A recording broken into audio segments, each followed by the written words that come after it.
باندې د مخ زه خپل قام او ستاسو کتونکو ته خپل پیغام ورسوم. مننه. ایمل خان که دغه راته وي انتخابي کمپاین چلوي پوره صوبه مو کتله څه ریسپانس دی د خلکو پښتانه څومره سیاسي طور را بیدار شوي دي ځکه چې تاسو په خپلو جلسو کې وایي چې پښتانه تېر شوو 10 کالونه په یو کوکلې نارو باندې دوکه کېږي نو څومره سیاسي شعور په خلکو کې راغلی او د خلکو ریسپانس څنګه دی عوامي نېشنل پارټۍ ته؟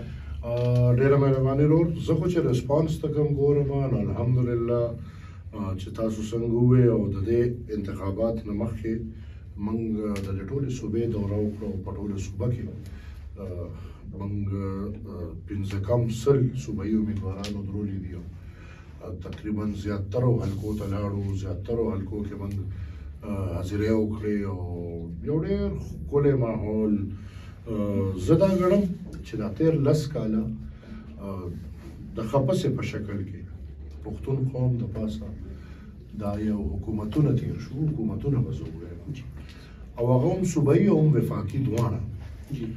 د پښتنو د تېرو 10 کالو کې نه د چا تپوس وکړو، نه یې چا پوښتنه وکړه، نه یې چا غم وکړه، نه یې چا غمرازي وکړه، نه ورله چا مثال د اوښکو دپاره اوږه ورکړه، نه یې ورله چا د بچو دپاره څه خندا ورکړه.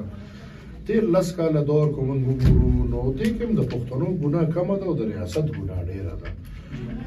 ځکه چې زه خو بار بار دا وایم او زه ډېر اوپنلی دا خبره کوم چې د پاکستان تحریک انصاف دونه فین فالوینګ نه دی دا څونه چې وښودل شو، د دې دونه ووټ نشته دا څونه چې د تېر دور کې وښودل شو او هغه دنیا ته واضحه دی. 2014 کې چې کوم انتخاباتو شو خدای دغه حالت په چا هم نه راولي کوم حالت چې موږ تېر شو او زه به دا وایم چې خدای دغه حالت زموږ په دښمن هم رانولي ځکه چې زموږ کور کوڅه کوڅه د بمونو دماغو نه ډک و. زما عام ورکر چې چا به ټوپۍ مچولې و ورته به وایي چې بهې ټوپۍ کوزه که کني حمله به در باندې کوو.